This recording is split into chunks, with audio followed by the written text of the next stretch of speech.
aujourd'hui pour une nouvelle vidéo et c'est un bilan du mois, donc le bilan du mois de septembre qui vient de se terminer et aujourd'hui nous sommes le 1er octobre, donc voilà, je vous poste ma vidéo maintenant. Pour le changement de décor, si vous me suivez sur Facebook, sur Instagram, vous devriez savoir que j'habite dans le sud de la France et donc il y a eu alerte rouge par chez moi quoi. Et bref, ma chambre n'a pas été épargnée, donc du coup ma chambre est un peu inutilisable parce qu'elle est plongée dans le noir. Et pour ne pas vous faire une vidéo de mauvaise qualité, j'ai décidé de la tourner autre part. Donc du coup voilà pourquoi vous ne voyez pas ma bibliothèque derrière. Et j'en suis désolée. On passe tout de suite du coup à mon bilan. Je voulais juste vous dire que c'est vrai que ça fait un moment que j'ai pas eu de coup de cœur. Je m'en suis rendu compte parce que le mois dernier je n'en avais pas eu non plus. Et ce mois-ci non plus, c'est pas un très bon mois si on regarde bien. Parce qu'il y a eu 2 déceptions. Donc c'est vrai que c'est pas génial, 2 déceptions dans un mois, même si ce ne sont pas des livres que j'ai détestés. Mais après c'est vrai qu'autrement il n'y a pas de coup de cœur. C'est pour ça que c'est pas un mois excellent le mois de septembre. J'espère qu'octobre sera meilleur. Donc ma première lecture du mois passé, il s'agit de Witch Song de Amber Argyle, publié aux éditions Lumen. Donc c'est un livre que j'attendais avec impatience parce que je ne sais pas si vous aussi vous êtes d'accord, mais moi personnellement je le trouve vraiment magnifique. Donc déjà rien que la couverture, le livre objet me faisait très envie. Donc quand je l'ai reçu, vous vous en doutez, j'étais super heureuse. Mais l'histoire n'a pas su me satisfaire, donc c'est ma première petite déception du mois. C'est dommage parce que du coup ça a été la première lecture du mois.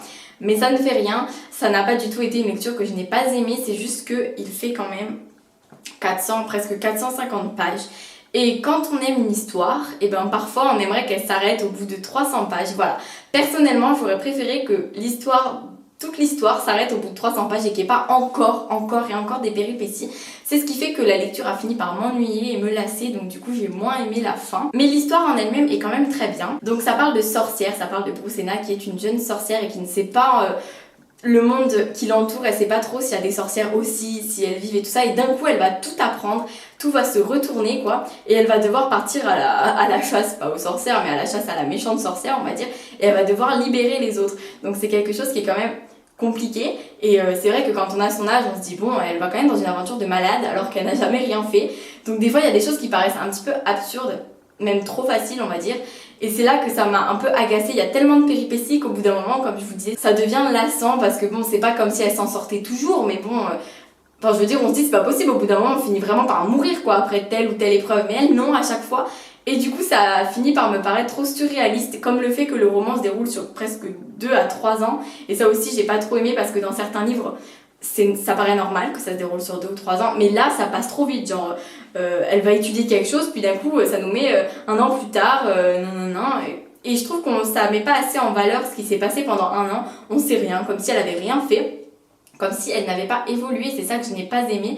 Mais après sinon l'histoire en elle-même est assez sympa, l'auteur a de bonnes idées et une très jolie plume, ce qui a quand même fait remonter ce livre par rapport à mon avis quoi. C'est pas non plus une lecture que je n'ai pas aimée, que je ne vous recommande pas, mais je la recommande énormément aux fans de fantasy, mais pour les gens qui ne sont pas fans de fantasy comme moi, je ne vous la recommanderai pas énormément. Après ça dépend, hein. Si vous aimez l'histoire de sorcières, ça vous plaira certainement. Ensuite j'ai lu L'affaire Caius de Henry Winterfeld, publié aux éditions Le Livre de Poche. Donc c'était le livre mystère du 13 du mois d'août, donc je devais lire pour le 13 septembre, et donc nous finissons le mois de septembre, du coup je l'ai lu au mois de septembre, même si j'aurais pu le lire fin août, mais non, je m'y suis prise un peu au dernier moment, vu que il était court, je me suis dit bon, je vais retarder, au final j'ai lu 3 jours avant le 13, mais je l'ai lu quand même. Et c'est l'histoire d'une école où il y a des élèves qui plaisantent en classe, etc. Et puis un jour, il y a un élève qui va marquer sur sa tablette « Caius est un âne ». Rien de bien méchant finalement, enfin, c'est pour rire quoi, tout le monde rigole, tout le monde s'en fiche. Et l'inscription va se retrouver le lendemain inscrite sur un temple dédié à l'empereur, si c'est bien ça, oui il me semble. Et c'est vraiment un sacrilège d'écrire là-dessus, donc du coup il va y avoir une enquête, les élèves de l'école vont enquêter parce que ce n'est pas Rufus celui qui avait écrit sur la tablette, c'est pas lui, enfin ils sont sûrs que c'est pas lui mais en même temps ils doutent parce que c'est vrai qu'on sait pas trop. Donc du coup c'est quand même une sacrée coïncidence, donc on se dit qu'il y a une raison.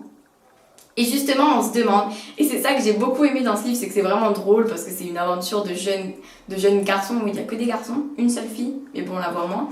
Et c'est vraiment du coup amusant de suivre cette histoire. Mais après c'est sûr que c'est pas du tout un coup de cœur ou quoi, c'est juste une histoire que j'ai beaucoup aimé lire et c'était un ami qui me l'avait offert à mon anniversaire, donc il fallait qu'il sorte de ma pile à lire. Et j'étais très heureuse de le lire et du coup voilà, je le recommande surtout aux plus jeunes parce que ça vous fera aussi réviser votre cours d'histoire. Puis ensuite j'ai lu Half-Bad de Sally Green, publié aux éditions Milan, qui est un roman que j'attendais avec beaucoup d'impatience parce que je sais pas si vous avez vu tout l'univers qu'il y a autour dans les librairies, ils sont dans des cages avec des fils autour avec marqué Libérez-moi, il y a des exemplaires qui sont cachés dans les grandes villes genre Paris, Bordeaux, Je vais pas vous dire de bêtises donc je les dis pas, je sais qu'il y en a à Montpellier, Paris, Bordeaux et peut-être Toulouse aussi certainement. Il y en a aussi en Suisse. Et je crois qu'il y en a en Belgique, mais je suis pas sûre. Donc vous irez voir sur mon blog, il y a un article pour ça. Donc il y a 10 exemplaires cachés dans chaque grande ville. Donc ça peut être dans des arbres, derrière des barreaux, etc. Et il y a des indices sur tous les blogs partenaires des éditions Milan. Donc c'est génial, j'ai une amie à moi qui m'a envoyé un SMS pour me dire qu'elle avait trouvé un exemplaire à Montpellier. Donc elle était super heureuse et c'est vraiment une superbe idée. Parce que ce livre, ça parle de l'emprisonnement. Ça parle de Nathan qui est enfermé derrière des barreaux depuis qu'il est jeune. Et donc ça fait des années qu'il est enfermé, qu'il se fait torturer, qu'il est seul et voué à lui-même, même s'il a une fille qui est à côté avec lui, mais elle n'est pas enfermée, elle c'est genre son... Comment dire, je vais pas dire son institutrice, mais c'est celle qui s'occupe de lui depuis des années et c'est vraiment horrible ce qu'il vit. Et donc la première partie de l'histoire c'est ce qu'il vit justement dans sa cage. Puis ensuite on va directement entrer dans son passé, donc son enfance. Pourquoi est-il arrivé dans cette cage? Parce que c'est un sorcier mi-noir, mi-blanc, donc c'est ni un sorcier blanc ni un sorcier noir. Et dans cette société, les sorciers noirs c'est le mal et les sorciers blancs bah, c'est le bien. Donc du coup, c'est un livre qui m'a vraiment beaucoup fait réfléchir. Déjà, le livre en lui-même a énormément d'action, énormément de suspense. Donc j'ai adoré l'histoire en elle-même, la plume de l'auteur est sublime. Donc c'est vraiment un livre que je vous recommande énormément. Il est sorti il y a une semaine, c'est-à-dire mercredi dernier, donc vraiment je vous conseille de tout cœur d'aller l'acheter, surtout que dans les librairies vous allez voir les présentations dans des cages, vous allez libérer vous-même votre livre, c'est vraiment quelque chose qui est génial. Les éditeurs ont une idée que j'adore et que je trouve vraiment super intéressante et super sympa. Donc vraiment, je vous conseille de tout cœur de le lire et en plus ce livre m'a beaucoup fait réfléchir parce que là justement on se retrouve avec quelqu'un qui est mi-noir, mi-blanc, donc il est mi-mauvais, mi-bon et il se retrouve enfermé dans une cage et finalement les blancs vont le torturer, lui faire du mal comme pas possible et là on se dit finalement le mal, est-ce que c'est pas plutôt les blancs? Enfin je sais pas, moi j'ai trouvé que c'était vraiment... ça nous faisait songer à beaucoup de choses et j'ai trouvé ça super et vraiment je vous le recommande. Je sais même pas comment vous parler de ce roman parce qu'il est très spécial, très sombre aussi, hein, c'est évident, mais en même temps je trouve qu'il fait réfléchir à beaucoup de choses et j'ai hâte de savoir la suite. Puis je suis passée à une autre lecture, je ne savais pas trop à quoi m'attendre, j'aurais peut-être dû lire un livre un peu léger entre lui et Alsbad d'avant, parce que c'est vrai qu'au final j'ai lu La Gueule du Loup de Marion Brunet, publié aux éditions Sarbacane dans la collection Exprime. C'est un livre que j'attendais aussi avec beaucoup d'impatience parce que c'est un livre de Marion Brunet et Frangine m'avait énormément plu, L'Ogre au pulver moutarde aussi, donc j'avais vraiment hâte de lire ce roman et je n'ai pas été déçue. Mais l'histoire est super noire quoi, c'est horrible. C'est vrai que Nathan m'a parlé de la couverture en me disant qu'il trouvait que j'avais tort quand je disais que la couverture faisait gaie, faisait joyeuse. Mais moi personnellement quand je vois, alors attendez je vous la rapproche bien, quand je vois les regards des deux filles qui rigolent, qui sont en maillot de bain, qui sont à la plage, je me dis que le livre ce sera pas une histoire noire et sombre. Et Nathan me dit que lui voit plutôt le fait que les couleurs soient un peu pastel, un peu tout soit un petit peu, je sais pas si vous voyez, mais la couverture elle est pas des couleurs qui pètent quoi. Et bien lui, pour lui, ça montre que c'est pas un roman qui est joyeux. Alors après, ça reste vraiment un point de vue subjectif, c'est mon point de vue à moi, c'est personnel et Nathan aussi a le sien. Je sais pas vous comment vous voyez cette couverture, mais n'hésitez pas à me le dire, mais moi en tout cas, je m'attendais pas à une histoire aussi sombre. Par contre, le résumé fait peur parce que ça nous explique que c'est deux filles qui ont eu leur bac, qui veulent profiter de la vie après le bac, donc 2 mois de vacances géniaux quoi, 2 mois parfaits, et elles vont se retrouver finalement à courir pour échapper à la mort. Donc c'est vrai que dit comme ça, on ne sait pas à quoi s'attendre, et je ne vous en dirai pas plus parce que je ne veux pas que vous sachiez à quoi vous attendre, mais c'est une histoire horrible. Et en même temps, Marion Brunet a une plume magique, mais je vous jure, c'est juste... magnifique, c'est incroyable de voir qu'une auteure écrit aussi bien. Même en fait elle a un langage qui est parfois familier et toutes ces phrases, même avec le langage familier, elles deviennent magnifiques. Genre on pourrait les mettre dans un poème, on pourrait les mettre dans une chanson. Des fois on a l'impression de lire des paroles de chansons tellement c'est beau, tellement ça va bien ensemble. Je trouve ça vraiment splendide, elle a un style que j'adore et que j'adore et que j'adore.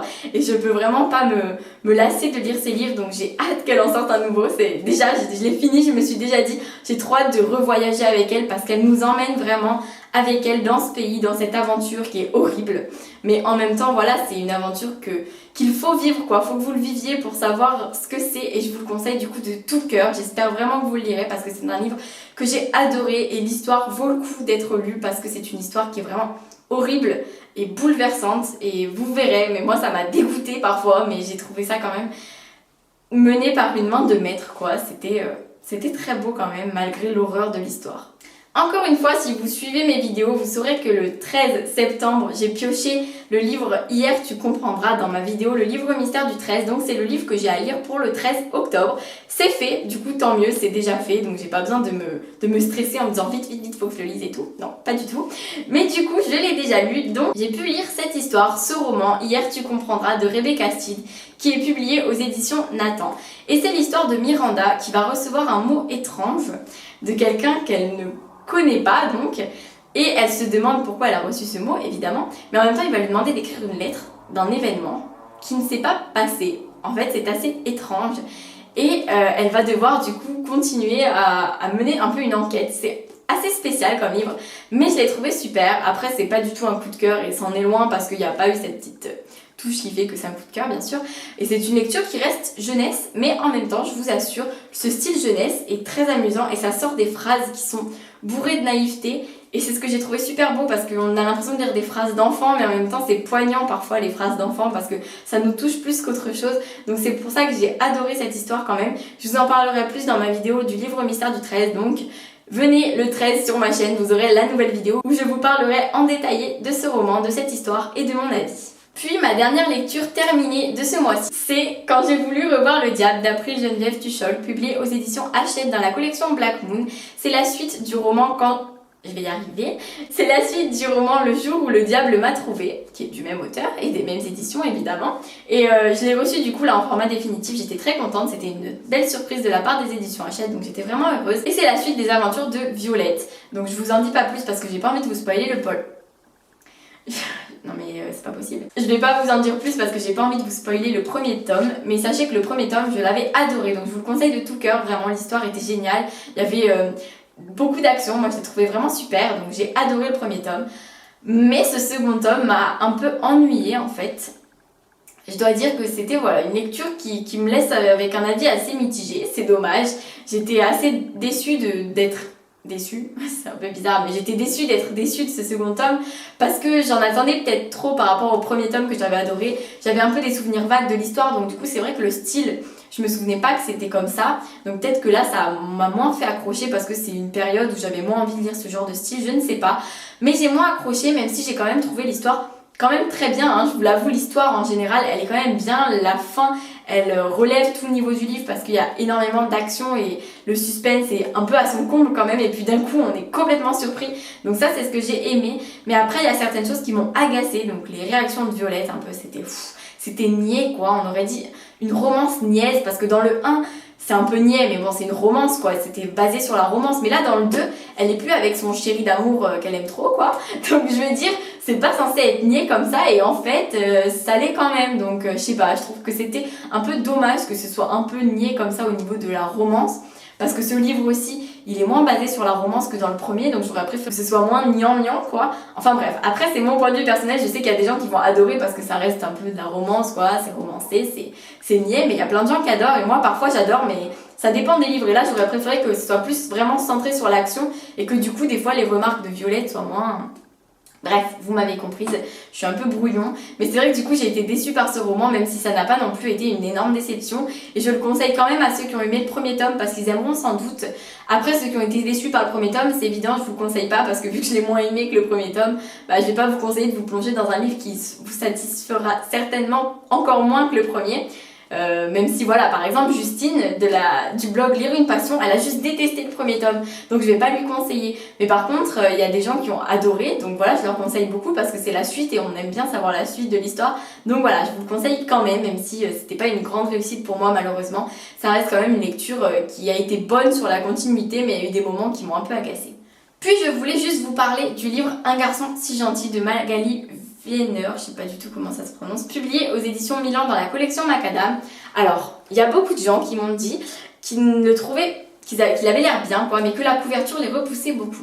Alors moi, c'est vrai qu'en photo, tout ça, la couverture elle m'a repoussée, puis finalement maintenant que je l'ai, je la trouve pas moche. Personnellement, je la trouve...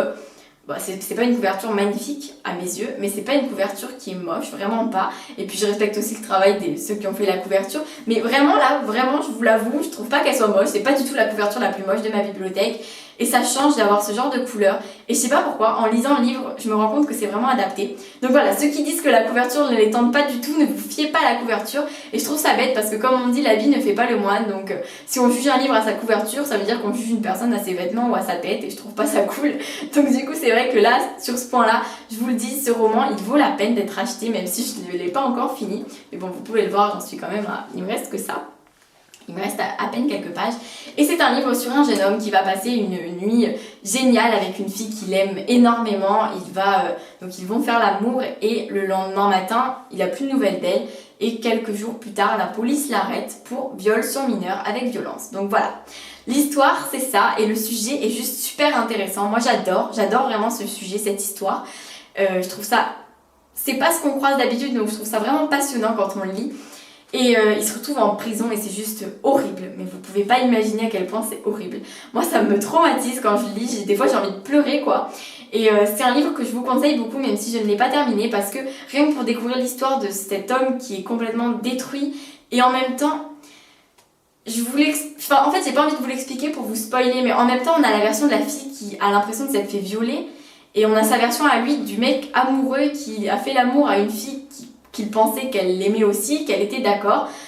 Et c'est super brouhaha et on sait pas trop quel avis avoir. Donc vraiment je vous conseille de le lire pour vous faire votre avis, pour aussi vous demander qui a raison, qui a tort, même si je ne l'ai pas encore terminé, du coup je n'en sais rien. Mais j'ai hâte de savoir le dénouement de cette histoire et je vous en reparlerai le mois prochain, mais je vous en reparle surtout dans mon prochain update parce que d'ici là je l'aurai terminé. Voilà, c'est terminé, j'ai fini ce bilan du mois de septembre. J'espère que ça vous a plu. Bon, comme je vous le montrais, c'est pas un mois excellent parce qu'au final même Un garçon si gentil que j'adore, il compte plutôt pour le mois d'octobre, je l'aurais fini au mois d'octobre, mais c'est pas grave parce que bon ça va, j'ai quand même eu La gueule du loup qui a été une lecture géniale, donc ça remonte un peu le tout, même si ça n'a pas été un coup de cœur, c'est quand même une lecture fabuleuse que je vous conseille de tout cœur. Albad aussi a été une très bonne lecture, donc voilà, je vous conseille certains livres, je vous les conseille tous, mais après c'est vrai qu'il y en a que je vous conseille un peu moins que d'autres, c'est vrai, j'avoue.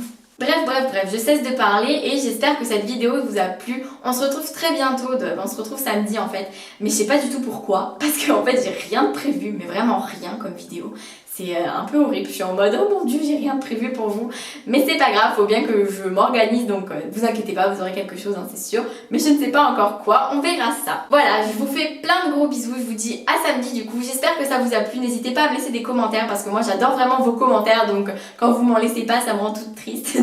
non je rigole, mais c'est vrai que je préfère quand vous m'en laissez parce qu'il y a vraiment du partage etc au niveau des avis des livres, donc si vous en avez lu un, si vous en lisez un, si vous voulez en acheter un, dites-le moi, voilà, c'est ce qui me fera super plaisir. Je veux aussi qu'on ait une pensée pour Juline de la chaîne Juju Bookin parce qu'elle s'est éteinte il y a quelques jours et ça a été une nouvelle qui a beaucoup dévasté la blogo, donc voilà, j'aimerais, je sais pas comment m'exprimer pour ça, mais j'espère vraiment qu'elle repose en paix là où elle est et j'ai envie vraiment que vous le sachiez, que vous pensiez à elle aussi parce que elle méritait pas ça, elle méritait de vivre encore très longtemps, de lire encore plein de livres et j'espère que dans le ciel elle en lit plein et même encore plus que nous et qu'elle nous donnera ses avis quand on ira la rejoindre. Voilà, j'ai pas envie trop de vous en parler comme ça, mais je voulais quand même vous le partager parce que je trouve qu'il faut qu'on pense à elle parce que voilà, c'est comme ça. Du coup, je vous dis à très bientôt et plein de bisous. Bye bye!